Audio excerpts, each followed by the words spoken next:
Shoot, I'm out of ink. Ink. Sorry, I got nothing.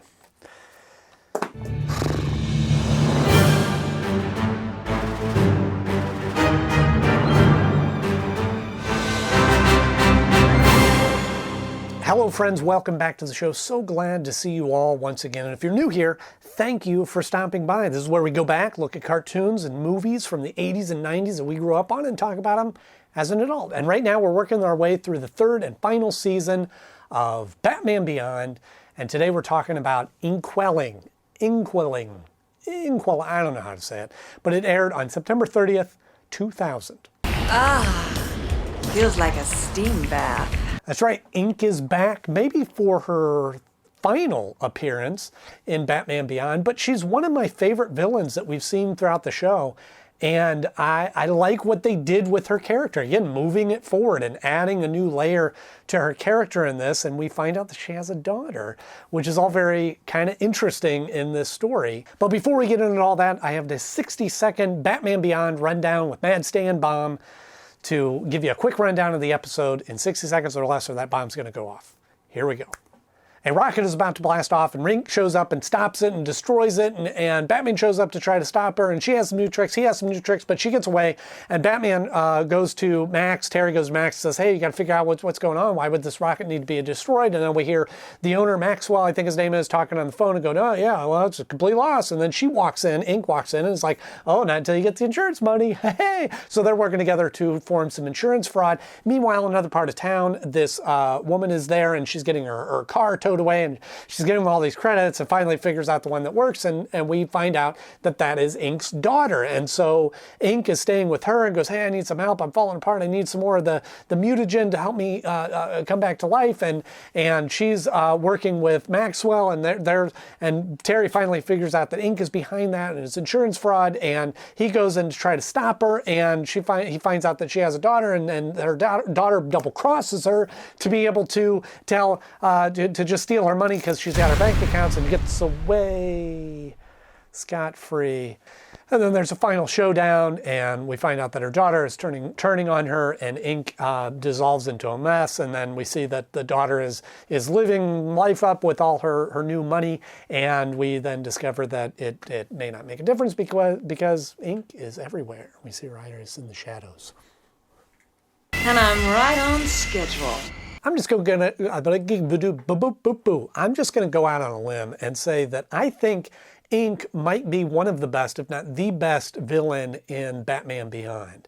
She's got a lot going for her. I mean, she's an interesting villain, has some interesting powers, but also has some nice backstory and kind of that unwilling villain that she's made this way and is kind of stuck in her own disaster and is trying to make the best of it and turns to a life of crime and has all those kind of things that we saw a lot in villains from Batman the Animated Series and not as much in Batman Beyond, but she really has that backstory, and it just goes even further with this episode with introducing her daughter and understanding what this relationship is, and her daughter ultimately turning on her, and she's a bit of a tragic villain, which if you know anything about me or have seen my reviews, you know I tend to favor those kind of villains that have more of a backstory and more of a struggle and are not just doing bad things for bad sake, but have been forced into this life of crime. Just makes for a much more interesting villain, and we get that with Inque. And now I'm rainwater fresh, Batman. I do have to say that right in the top of this episode, there's a lot of exposition, both in the rocket launch and explaining, oh, this is all on this has got to work. And then when Inque and Batman are fighting, there's a lot of exposition. Sometimes that's necessary, but to me, again, watching it as an adult, which is the whole focus of this channel, it really stood out to me. I don't think as a kid I would have noticed it. I don't think that it would have been as big of a deal to me.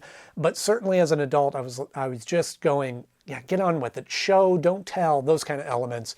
And there was just a lot of that right up front. But Having said that, there's a lot of information that's delivered very quickly and all kind of packaged together, delivered right up front, and then we can get into the rest of the story. It's $1 billion satellite out there. Like when they have to explain why Bruce is absent. How about if he's just not in the episode, but they have to put in there why he's not in there, what's he doing, and either put him in all the episodes or know that he's going to come in and out. He's visiting some old guru mentor friend. Because I don't feel like I really missed Bruce in this episode.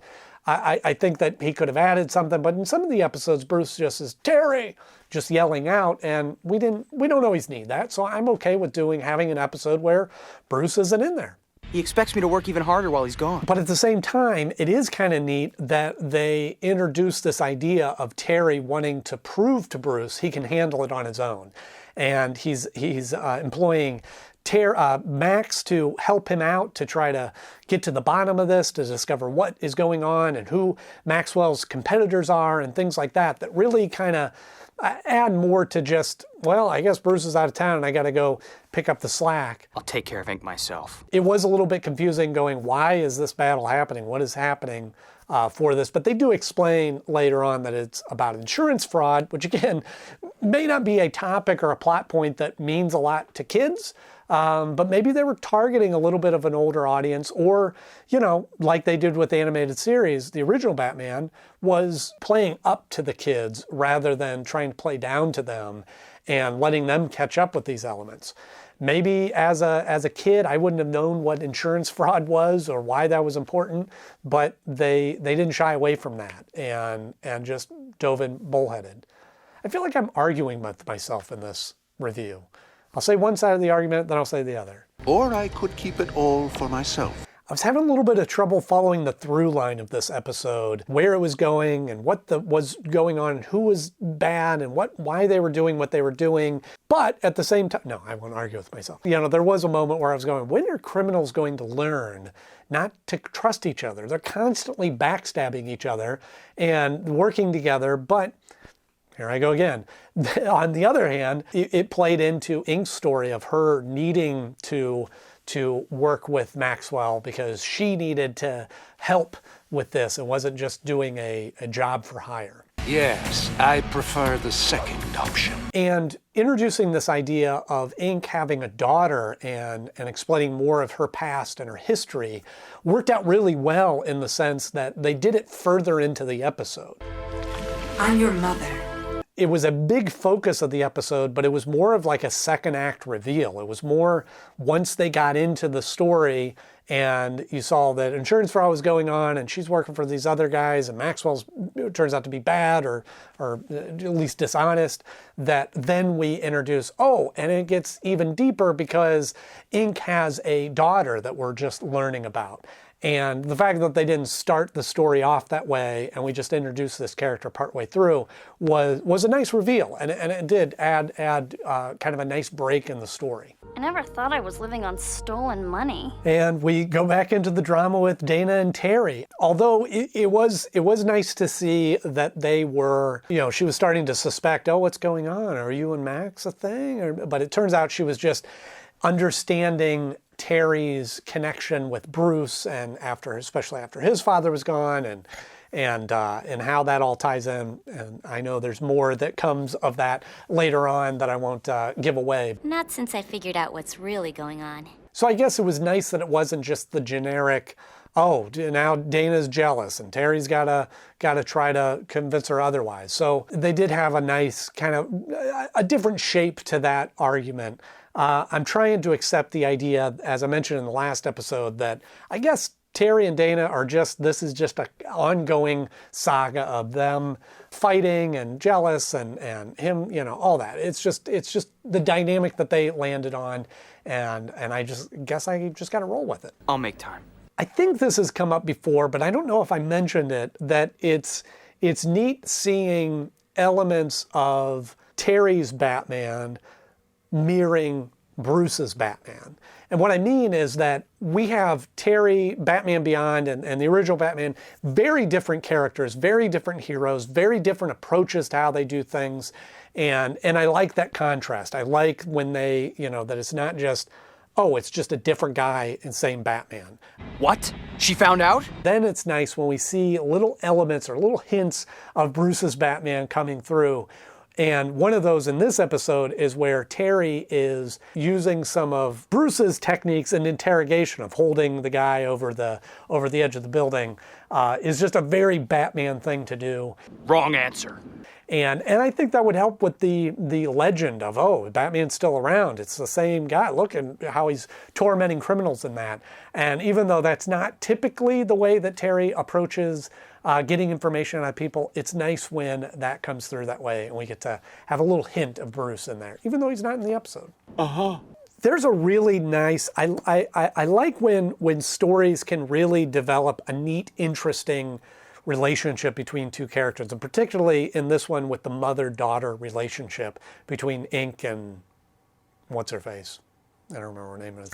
It's a very intricate relationship that they establish very quickly and in these little scenes and moments in the episode that are kind of sweet and kind of nice. And then obviously then when she turns on her, then it just makes it that much more impactful. But I always admire writing when they can deliver those elements very quickly, and especially a complex relationship of a mother that left her daughter and now is this supervillain, I guess, and reveals her, it's a complicated relationship that they establish very well in this episode, I think. I need this, Deanna. I need you. I was getting some mudslide vibes in this of the villain kind of disintegrating and being torn apart, and especially because it came from her own daughter that was supposed to be helping her out and now is turning on her.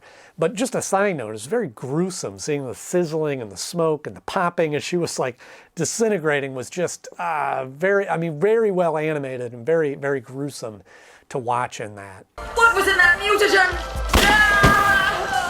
And a great little ending. We see her daughter now living it up and has no connection to her mother and doesn't care. And yeah, what are you going to do? I'm rich now, is nice. But then establishing that, oh, you know what? I thought she was gone before. And we introduce that mystery that she's still there and she's still watching. You're a bigger pest than the cops. So when it comes time to rank this episode, again, I really like Inque. But this story was just a little... it had a great relationship in it and had a neat, backstory. It revealed more of Inque's backstory and those kind of things. But as far as an Inque episode goes, or as far as an episode in general, it was just okay. It had some of those same tropes. Villain shows up at the beginning. Batman tries to stop them. Can't. Has to regroup and go back into it. And Inque is just so much more interesting than what they did with her in this episode.